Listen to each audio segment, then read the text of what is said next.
یار انٹرویو دینے جانا ہو، حالانکہ اگر ناکام بھی ہو گئے تو پھانسی تو نہیں لگا دیں گے، ناکام کر دیں گے نا، دوبارہ موقع موجود ہے، آخری موقع بھی ہے تو کوئی بات نہیں، کوئی اور کام کر لیں گے، لیکن دل لرز رہا ہوتا ہے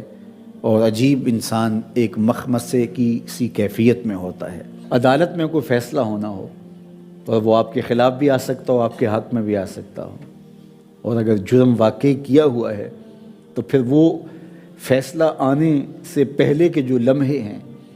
تو کس قدر طبیعت کے اوپر شاک گزرتے ہیں۔ تو اللہ کے حضور حاضر ہو رہا ہے بندہ، فضا اکبر کا دن ہے، دل دہل رہے ہوں گے، کلیجے کانپ رہے ہوں گے، سورج 1.25 میل پہ آ جائے گا، رخ سیدھا ہو جائے گا، زمین تانبے کی ہوگی، اللہ قہر و جلال میں ہوگا، جہنم کی آوازیں آ رہی ہو، تغیظم و زفیرہ قرآن پڑھی ہو، اس کا غیظ و غضب اور اس کے کھولنے کی آواز دلوں کے اندر خوف پیدا کر رہی ہو۔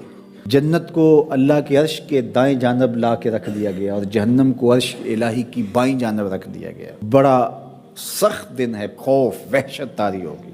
50,000 سال کا ایک دن۔ اس دن گھبراہٹ سے دل دہل رہے ہوں گے، کلیجے کانپ رہے ہوں گے، اور اللہ کے حضور حاضر ہونے کا خوف طبیعت پہ وحشت طاری یہ رکھا ہوگا۔ لیکن 7 اشخاص ایسے ہوں گے اس دن اللہ جنہیں اپنے عرش کا امن والا ٹھنڈا سایہ عطا فرمائے۔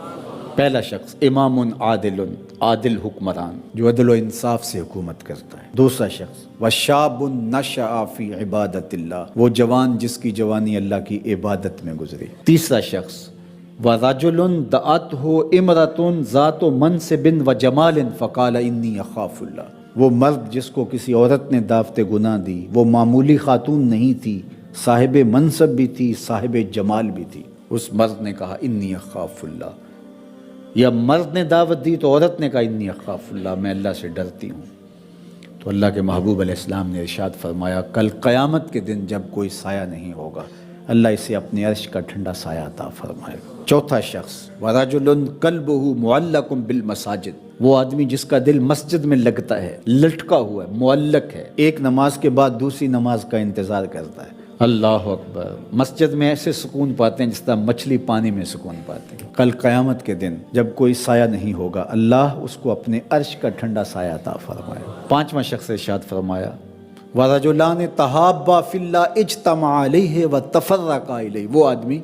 جو ایک دوسرے سے اللہ کے لیے پیار کرتے ہیں، جب آپس میں ملتے ہیں تو اللہ کے لیے، جب جدا ہوتے ہیں تب بھی اللہ کے لیے۔ چھٹا شخص وَرَجُلٌ تَصَدَّقَ بِصَدَقَةٍ فَأَخْفَاهَا حَتَّى لَا تَعْلَمَ شِمَالُهُ مَا تُنْفِقُ يَمِينُهُ، وہ آدمی جس نے صدقہ کیا، دائیں ہاتھ سے کیا، ایسے مخفی انداز سے کیا کہ بائیں کو بھی خبر نہ لگنے پائی۔ فیس بک تو دور کی بات ہے، اخبار تو دور کی بات ہے،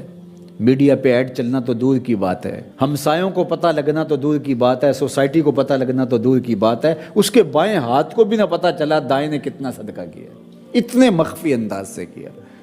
تو فرمایا قیامت کے دن جب کوئی سایہ نہیں ہوگا اللہ اسے اپنے عرش کا ٹھنڈا سایہ عطا فرمائے گا۔ ساتواں شخص وَرَجُلٌ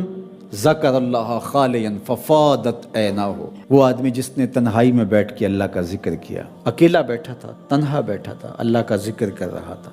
یاد الہی میں مستغرق تھا، تو یاد الہی میں ایک کیفیت پیدا ہوئی، آنکھوں سے آنسو چھلکنے لگے، اللہ کی محبت میں رونے لگا، مجلس میں نہیں، خالیاً تنہا تھا۔ مجلس میں ریاکاری کے مکان پائے جاتے ہیں لیکن وہاں تو یہ مکان بھی نہیں، اکیلا کسی جگہ بیٹھا تھا، آنکھوں سے آنسو چھلکنے لگے یاد الہی میں، محبت الہی میں چھم چھم رویا۔ اللہ کے محبوب فرماتے ہیں قیامت کے دن جب کوئی سایہ نہیں ہوگا اللہ اسے اپنے عرش کا ٹھنڈا سایہ عطا فرمائے۔ اور یہ بات ذہن میں رکھیے، جس کو اللہ قیامت کے دن اپنے عرش کا ٹھنڈا سایہ عطا کر دیا اس کے بعد کے معاملات بھی ٹھیک ہوں گے۔ تو فضا اکبر کے دن یہ لوگ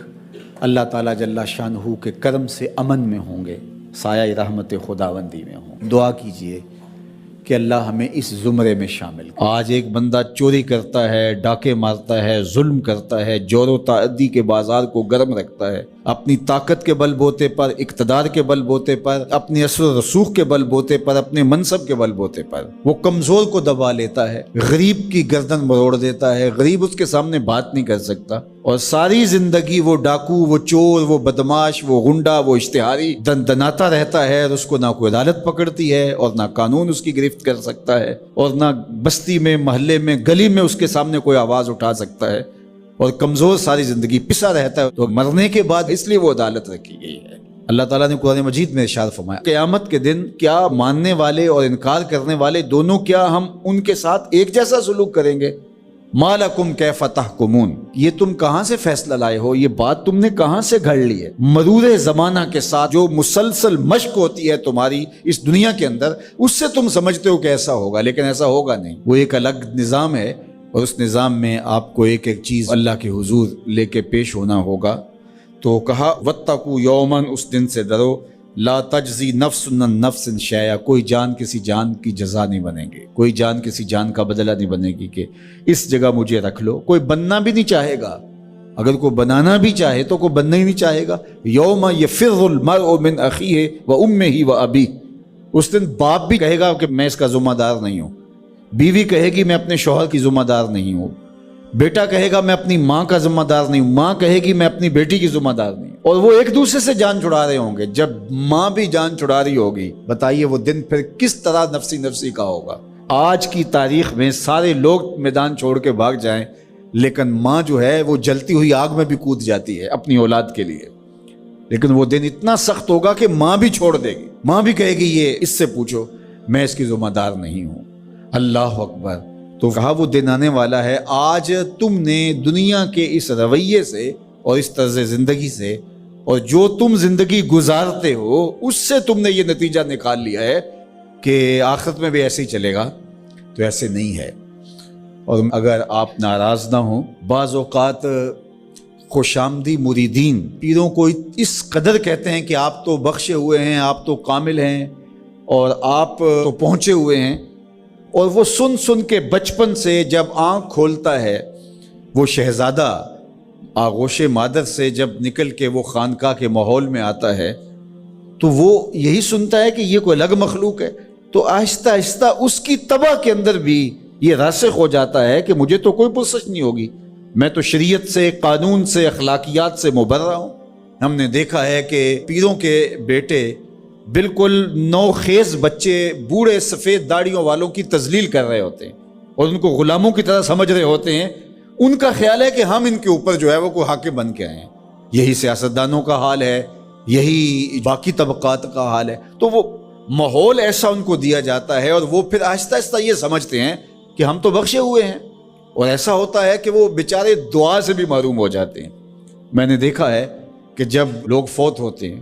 تو بالخصوص جو اس طرح کا ماحول ہوتا ہے وہاں، تو وہاں پیر صاحب کے لیے مغفرت کی دعا نہیں کی جاتی، ان کے وسیلے سے اپنے لیے دعا کی جاتی ہے۔ تو یار کیسی محرومی ہے کہ جو دعائیں مغفرت کی، غفران کی، باوجود کے پیغمبروں کے دامن پہ کوئی گناہ کا دبا اور داغ نہیں تھا، لیکن اللہ سے وہ استغفار بھی طلب کرتے رہے اور اپنے لیے غفران و رحمت کی دعائیں بھی مانگتے رہے۔ اصحاب پیغمبر، اولاد رسول سب یہ کچھ کرتے رہے۔ لیکن آج جو ہے وہ مجھے اچھی طرح یاد ہے کہ ایک دفعہ ہم کہیں فاتحہ پڑھنے گئے، بہت پرانی بات بھی نہیں ہے، کوئی 10 سال پرانی بات ہوگی، تو وہ جو صاحب فوت ہوئے تھے تو میں نے غفران و مغفرت کا کوئی لفظ کیا تو میری طرف بڑی تیکھی نظروں سے لوگ لکھنے لگے کہ یعنی کیا آپ ان کے لیے مغفرت کی دعا کریں گے؟ یعنی یہ تو بخشے ہوئے ہیں۔ میں اور آپ کسی کے لیے گمان کر سکتے ہیں، دعا دے سکتے ہیں، لیکن قطعاً کہنا ہمارے لیے یہ مشکل ہے۔ تو پھر کیا کریں گے؟ ہم دعا مانگیں گے۔ نیک سے نیک پارسا شخص بھی ہو، ہمیں یہ بتایا گیا کہ اس کی خوبیوں کو بیان کرو، اس کی اچھائیوں کو بیان کرو، اس کے اچھے اعمال کا ذکر کرو اور اس کے بارے حسن ظن رکھو، لیکن اس کی مغفرت کے لیے دعا